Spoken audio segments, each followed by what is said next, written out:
मायावती का दांव और कांग्रेस चित। नमस्कार, मैं आपके साथ केके राणा, एएमवी नेटवर्क देख रहे हैं आप। लोकसभा चुनाव 2024 में कांग्रेस को बीएसपी से बड़ी उम्मीदें थी। कांग्रेस की पूरी कोशिश बीएसपी को विपक्षी गठबंधन में हिस्सा बनाने की थी और उसने इसके लिए कोशिशें करना भी शुरू कर दिया था।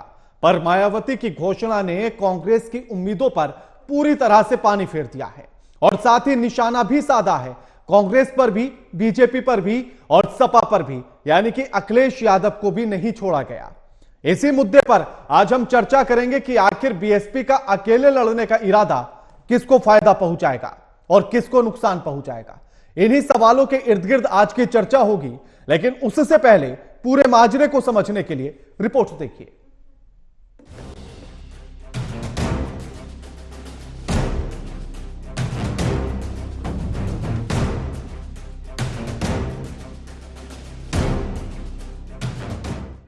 मायावती ने राजनीतिक कयासों पर विराम लगाते हुए 2024 लोकसभा चुनाव अकेले लड़ने का ऐलान किया है। आज जब मायावती मीडिया के सामने आई तो उम्मीद थी कि वे विपक्षी गठबंधन को लेकर बड़ा ऐलान कर सकती है।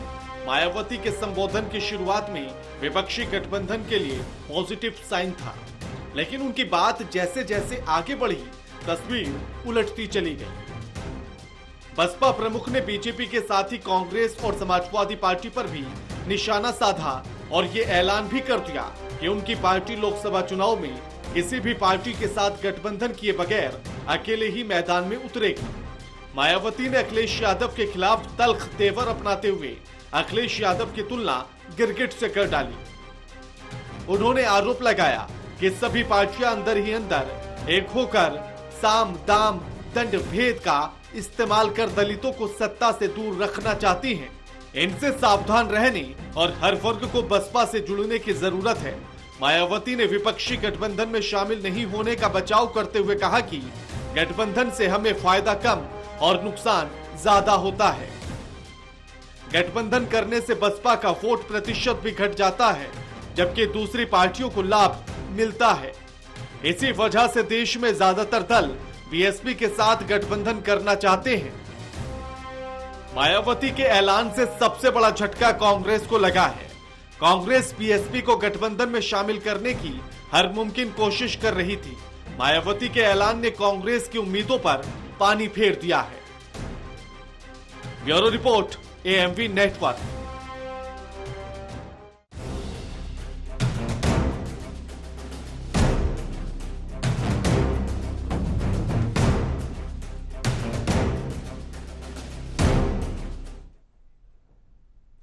कुछ बिंदुओं के जरिए आपको पूरी कहानी समझाते हैं ग्राफिक्स के जरिए।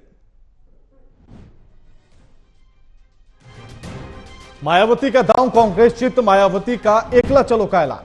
मायावती ने 2024 अकेले लड़ने का ऐलान कर दिया है। मायावती के ऐलान से कांग्रेस को एक बड़ा झटका लगा है। कांग्रेस मायावती को गठबंधन में शामिल करना चाहती थी। गठबंधन से बीएसपी को होता है नुकसान, यह मायावती ने कहा है। मायावती के फैसले से अब किसको फायदा होगा यह समझना होगा।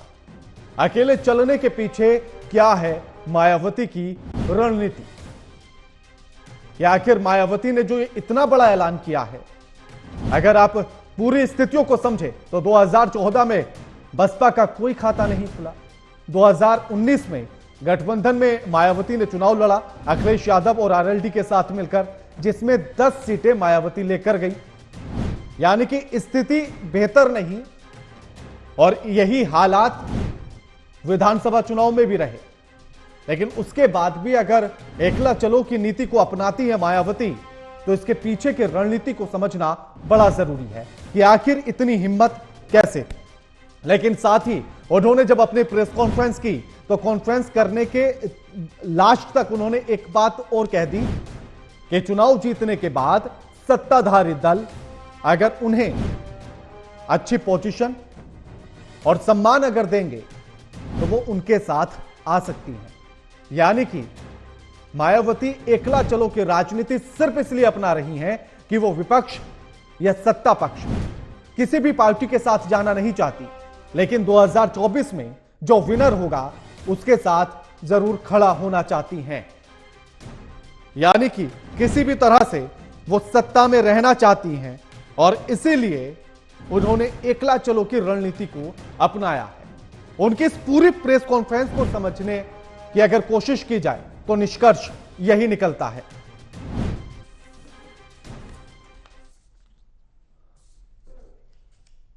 अब हमारे साथ जो मेहमान जुड़ गए उनका परिचय आपसे करा देते हैं। हमारे साथ प्रदीप भटनागर जुड़ गए, नेता हैं बीजेपी के। अश्वनी राणा हमारे साथ जुड़ गए, नेता हैं बीएसपी के। और प्रकाश त्रिवेदी हमारे साथ जुड़ गए, वरिष्ठ पत्रकार हैं। आप तीनों का स्वागत है एएमपी नेटवर्क पर। अश्वनी राणा जी, मायावती जी ने अपनी प्रेस कॉन्फ्रेंस में कहा कि हम इसलिए गठबंधन के साथ नहीं जाना चाहते क्योंकि हमने जब जब गठबंधन किया तो नुकसान उठाया। तो यह सही बात है? बहन जी जी, बहुजन समाज पार्टी के राष्ट्रीय अध्यक्ष, उनका जो भी निर्णय है वह बहुजन समाज के साथ साथ सर्व समाज के हित में है। जो बहुजन हित की बात करेगा वो माननीय बहन जी वही काम करती नहीं, मैंने उनका निर्णय सही गलत नहीं पूछा था। मैं ये जानना चाह रहा था कि उन्होंने जो कहा कि हम गठबंधन जिसके भी साथ करते हैं तो नुकसान बसपा को होता है, गठबंधन वाली पार्टी को फायदा होता है, तो क्या ये सही है? मैं ये जानना चाह रहा था। नुकसान बीएसपी का होता है, संगठन का होता है। यही बात तो माननीय बहन जी ने प्रेस कॉन्फ्रेंस में कही है। मैं समझ नहीं पाया आपकी होता बात। है तभी तो कही है भाई साहब। नहीं, मैं समझ नहीं पाया ना आपकी बात। 2019 के अगर माननीय बहन जी ने प्रेस कॉन्फ्रेंस में कहा कि हमने जब जब गठबंधन किया है। एक्चुअली होता क्या है अश्वनी जी, होता क्या है कि मैं पत्रकार हूं, मैं नेता नहीं हूं, तो हवाओं में बात नहीं करता, मैं आंकड़ों के आधार पर बात करता हूं। 2019 के आंकड़े ये कहते हैं कि 38 सीटों पर आप लड़े थे, 37 सीटों पर समाजवादी पार्टी लड़ी थी। समाजवादी पार्टी केवल 5 सीटें जीती और 10 सीटें जीती बसपा ने। और जबकि 2014 में आप 0 पर थे, तो फिर फायदा किसे हुआ? 2014 में हम 0 पर थे। आप बताइए ना मुझे, फायदा किसका हुआ?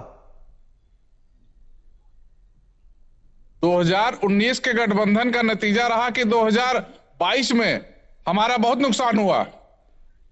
वही तो मैं आपसे जानना चाह रहा हूं ना। आप मुझे आंकड़े दे दीजिए ना, जैसे मैंने आपको बताया ऐसे आप मुझे आंकड़े दे दीजिए।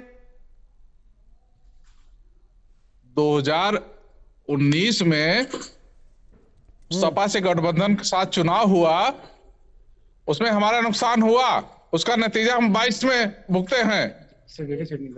वही तो मैं पूछना चाह रहा हूं, कैसे? वही तो आप मुझे नहीं बता पा रहे हैं। माननीय बहन जी ने प्रेस कॉन्फ्रेंस में कारण भी बताया है। तो आपने नहीं सुना था कारण? नहीं सुना था। हाँ, तो आप बता दीजिए ना, क्या सबने कारण सुना था? है। नहीं, मैं नहीं सुन पाया। चलिए मैं आपको बता देता हूं, मैं नहीं सुन पाया, तो आप मुझे बता दीजिए ना कारण। हम सब भी कार्यक्रम में ही थे भाई साहब।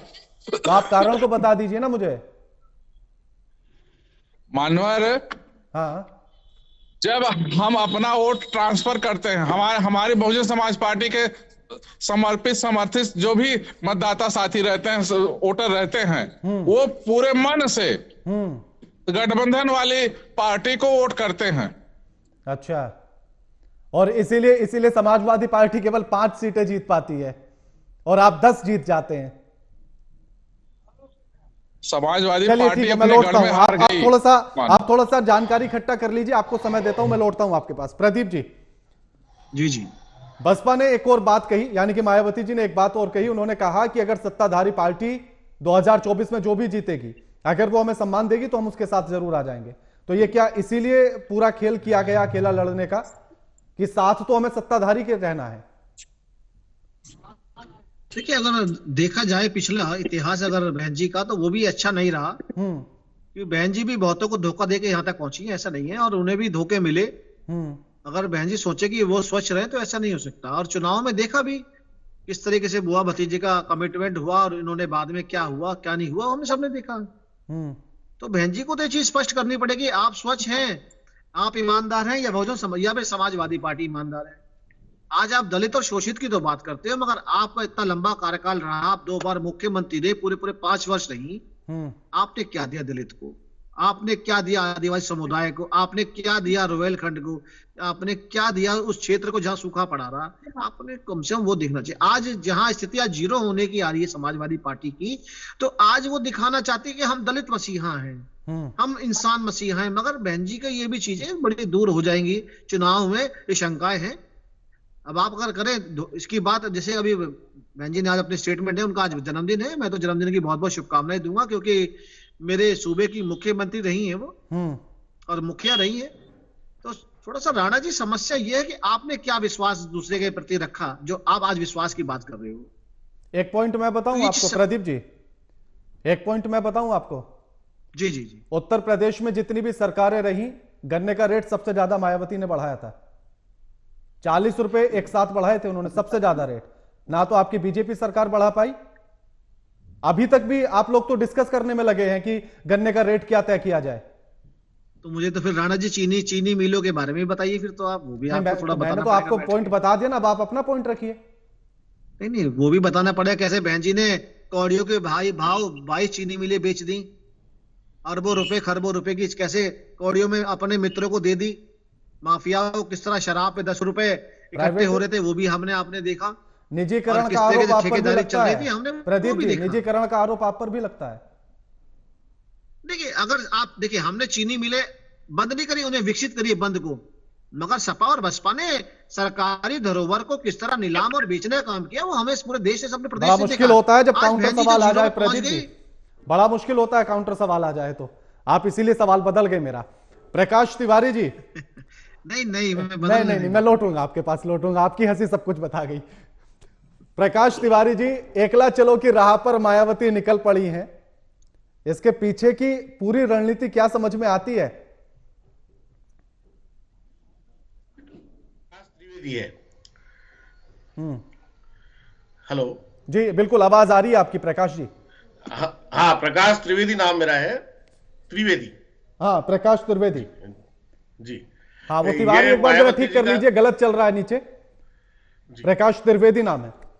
हाँ प्रकाश जी, मायावती जी ने आज अपने जन्मदिन पर जो एक निर्णय लिया है कि वो लोकसभा के चुनाव में अकेला जाएंगी, एक राजनीतिक दृष्टिकोण से हम देखें तो वो उनके लिए एक बहुत ही लाभकारी निर्णय उन्होंने बहुत लंबे समय बाद लिया है। कई लंबे समय से भारत की राजनीति में वो पृष्ठभूमि में कहीं थी, पार्श्वभूमि में थी, सामने दिखाई नहीं दे रही थी, लेकिन उन्होंने काफी तैयारी के साथ, मुझे ऐसा लगता है कि उन्होंने बहुत स्टेडी अपने सारे पिछले जितना भी उनका कार्यकाल रहा है या उनकी पार्टी की जितनी राजनीतिक उम्र है और जितनी सफलताएं उनको मिली है या असफलताएं मिली हैं, उन सबकी उन्होंने काफी स्टडी करने के बाद ये निर्णय लिया है। क्योंकि ये मायावती के साथ जो सबसे बड़ा प्लस पॉइंट है वो ये है कि उनका वोट बैंक एक साथ शिफ्ट होता है, उनमें ये ताकत है कि वो अपना वोट बैंक किसी को एक साथ दिला सकती है। और वो जब भी जिसके साथ उन्होंने गठबंधन किया, उनकी बात बिल्कुल सही है कि उनका वोट बैंक तो सामने वाली पार्टी ले जाती है, लेकिन वो जिससे भी गठबंधन करती है, सपा से, बसपा से, कांग्रेस से, उनका वोट बैंक बीएसपी के प्रत्याशियों को नहीं मिल पाता है। तो लाभ जो होता है वो गठबंधन की साथी पार्टी को ही होता है। तो उन्होंने, मुझे ऐसा लगता है कि उन्होंने जो 2024 का एक सारा वो आने वाला है, फोकस आने वाला है, जो जिस तरह का परिणाम आने वाला है, वो उसके दृष्टिगत उन्होंने ये अपने आप को तैयार कर लिया है कि जो भी मिले, क्योंकि पूरे बीएसपी एकमात्र दलितों की ऐसी पार्टी है जिसका वोट बैंक पूरे हिंदुस्तान में, पूरे देश के हर प्रांत में है। और वो चाहे वोट उसको 0.5% मिलता हो, 1% मिलता हो, 4% मिलता हो, लेकिन वोट मिलता है। तो वो, और लोकतंत्र में वोट की कीमत होती है, वोट सीट में कब बदल जाए ये एक तो तकनीकी मुद्दा है। तो मेरा ऐसा मानना है कि वो बहुजन समाज पार्टी के रिवाइवल के लिए, बहुजन समाज पार्टी को, बहुजन के वोट को एकजुट करने की जो प्रयास मायावती जी ने किया है, वो उनको लिए बड़ा फलदायी प्रयास होने वाला है। अच्छा, मैं इसमें एक और सवाल ये पूछना चाहता हूं कि 2019 में जब गठबंधन इनका हुआ तो उसमें नुकसान जो नजर आता है वो समाजवादी पार्टी का आता है, केवल 5 सीटें और 10 सीटों पर चली जाती है बसपा। तो इस पूरे गणित को कैसे समझे, जबकि अक्सर यही कहा गया कि आसान सीटों पर बसपा थी और मुश्किल सीटों पर समाजवादी पार्टी। देखिए, वो जो 2019 का चुनाव था, उसके चुनाव का जो मुद्दा था, या उस चुनाव में उत्तर प्रदेश में जो वातावरण रहा है सारा, वो वातावरण के में दलित या इस तरह के वोट बैंक का वातावरण कम था। वो एक तरह से बड़े बदलाव के वातावरण का चुनाव था, और वो बदलाव होके रहा, और भारतीय जनता पार्टी को सत्ता की प्राप्ति हुई उसमें। तो इसलिए ये देखना कि वो सपा और बसपा किसका ज्यादा नुकसान हुआ, उसकी बदौलत हमको ये देखना पड़ेगा खास तौर से कि दोनों पार्टियों का वोट, अपना अपना वोट बैंक, अलग अलग वोट बैंक है। वो यादव और ओबीसी के वोट बैंक के सारे, अगर अखिलेश जी अपनी राजनीति चलाना चाहते हैं, तो मायावती जी के पास भी अति पिछड़ों का और दलितों का वोट बैंक एक रहा है, और बहुत विपरीत परिस्थिति में भी उनको काफी वोट मिलता रहा है। तो अब उन्होंने ये जो सारी स्टडी की होगी, उस स्टडी से हमको ये समझ में आया होगा कि हम अगर अकेले चुनाव लड़ते हैं तो हो सकता है कि हम कम सीटें जीते हैं, लेकिन हमको जो हमारा दर्जा है, जो उनका दर्जा एक समय राष्ट्रीय पार्टी का था और वो दर्जा उनसे छिन गया, वो उस दर्जे के पीछे फिर से जाना चाहते हैं, और वो एक बार राष्ट्रीय फलक पर आके अकेले चुनाव लड़के उनकी अपनी ताकत का आकलन भी करना चाहती है कि 2024 में उनकी ताकत पूरे देश में कितनी है। और एक बार जब उनकी ताकत का आकलन हो जाएगा, तो वो राज्यों में जब जाएंगी चुनाव में, तो हो सकता है उनको ज्यादा सफलता मिले। मुझे यही रणनीति इसके पीछे लगती है। जी, अश्वनी जी सहमत हैं आप प्रकाश तिवारी जी से? बहुत कुछ सही कहा विकास तिवारी जी ने। प्रकाश त्रिवेदी हम जी ने। अपने एक बार पीसीआर जरा नाम ठीक कर दीजिएगा। पार्टी का दर्जा रहा है पीसीआर, एक सेकंड में तो आपको रोकना चाह रहा हूं। पीसीआर एक बार नाम ठीक कर दीजिएगा। प्रकाश त्रिवेदी है, तिवारी नहीं। हाँ अश्वनी जी। माननीय बहन जी ने जो निर्णय लिया है, हाँ, वह बहुजन समाज पार्टी के लिए दूरगामी बहुत अच्छे परिणाम देगा। तो क्या यह समझा जाए कि जो उन्होंने कहा कि सत्ताधारी पार्टी अगर हमें सम्मान देगी चुनाव जीतने के बाद, तो हम उसके साथ होंगे, तो यह समझा जाए कि दोनों हाथों में लड्डू रखना चाहती हैं बहन जी? अभी सर, अभी तो चुनाव है, अभी तो चुनाव होना है। अभी चुनाव तक बहुत से सारे समीकरण बनेंगे, बिगड़ेंगे, और हम अपने नेता पर हम सबको भरोसा है। उनका जो भी निर्णय है वो बहुजन समाज के हित के लिए है। यह निर्णय पूरे देश को प्रभावित करेगा। अच्छा, किस तरह से? जिस तरह से अभी भटनागर जी कह रहे थे, मिलों की बात कर रहे थे, आपने चीनी मिल से किसानों को गन्ना भुगतान की बात आपने बताई कि उन्होंने इतना बढ़ाया, लेकिन भटनागर साहब बिक्री पर आ गए, निजीकरण पे आ गए। तो ये वर्तमान सरकार, केंद्र की सरकार, हम तो प्रदेश में सरकार में रहे हैं, लेकिन केंद्र की सरकार सारे पेशों को बेच रही है। किसी खास सेठ को, व्यवसायी को, राणा जी देखिए, अब चुनाव में अब आपको जाना है तो प्रदेश के इनकम वाले हैं और अपनी उपलब्धियों देश को इनकम दे रहे थे, उनको बेच रही है। लेकिन अश्वनी जी, जब आप सत्ता में थे, बंद पड़ी थी, अश्वनी जी जब बसपा सत्ता में थी तो हमने मूर्तियां भी बनते हुए देखी हैं। मानवर अंबेडकर पार्क, डॉक्टर भीमराव अंबेडकर स्मारक स्थल पार्क, जो भी बने हैं, आज प्रदेश में सबसे बड़े पर्यटन, अगर आगरा के बाद कोई पर्यटन स्थल है तो सबसे बड़े पर्यटन स्थल प्रदेश में अंबेडकर पार्क है। आपको ये नहीं लगता अश्वनी और जी? वो हमारे महापुरुषों के मान सम्मान के प्रतीक में स्थापित किया है माननीय बहन जी ने। अंबेडकर पार्क में कितनी मूर्तियां लगी हैं अंबेडकर जी की? अंबेडकर जी की मूर्तियां पूरे लखनऊ में सैकड़ों हैं। मैं अंबेडकर पार्क की बात कर रहा हूं। अंबेडकर पार्क की मूर्ति, अंबेडकर पार्क के अंदर कई मूर्तियां हैं। क्योंकि मैं भी गया हूं नोएडा वाले पार्क में, तो मैं भी गया हूं। एक मूर्ति है। हाँ नहीं, मैं इसीलिए पूछना चाह रहा था क्योंकि अंबेडकर वाले पार्क में तो मैं भी गया हूं, तो मुझे तो हाथी नजर आए, अंबेडकर जी तो नजर आए नहीं उतने। तो वो किसके लिए स्मारक था? वो किसकी स्मृति में था? बी आर अम्बेडकर के नाम से पार्क है, एकम है।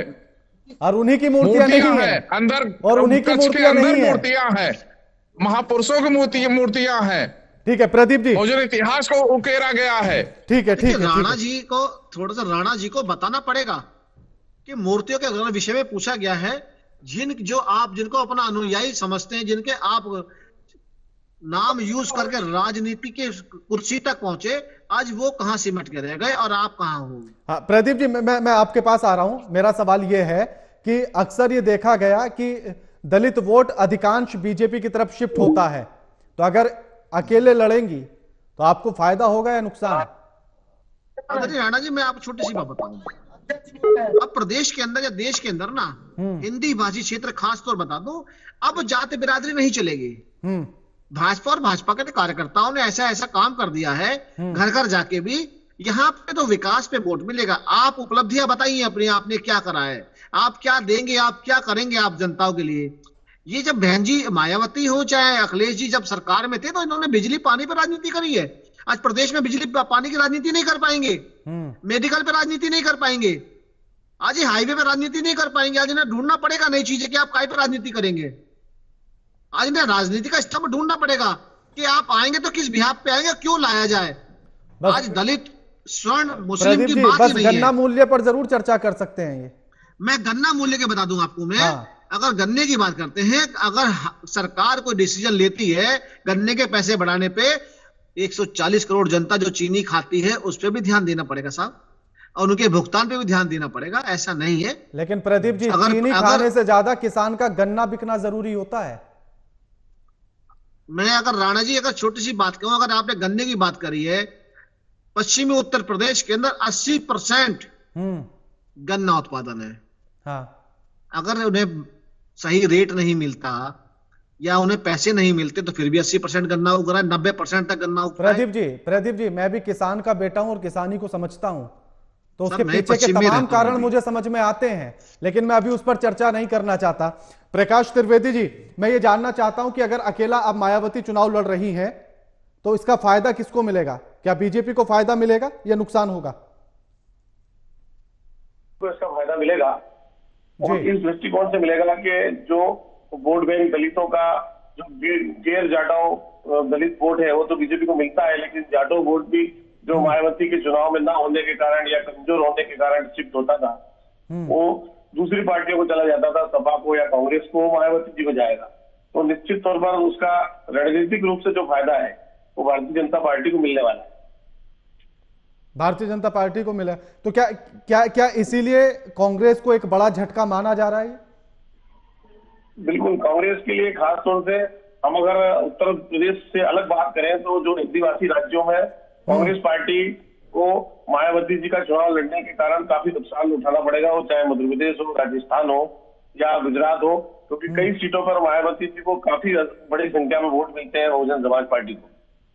जी ठीक है, शुक्रिया आप तीनों मेहमानों का हमारे साथ इस चर्चा में जुड़ने के लिए और ये तमाम बातचीत करने के लिए, अपना समय देने के लिए। लेकिन समाजवादी पार्टी ने जो अब ऐलान किया है मायावती ने अपने जन्मदिन के मौके पर, और उन्होंने कहा कि हम 2024 के लोकसभा चुनाव में अकेले ही चुनाव लड़ेंगे, तो इसके पीछे की रणनीति यही समझ में आती है कि ऐसे में विपक्षी गठबंधन को, यानी कि इंडिया गठबंधन को तो एक बड़ा झटका लगा है, लेकिन बीजेपी के लिए फायदेमंद हो सकता है। लगातार खबरों के लिए देखते रहिए एएमवी नेटवर्क। नमस्कार।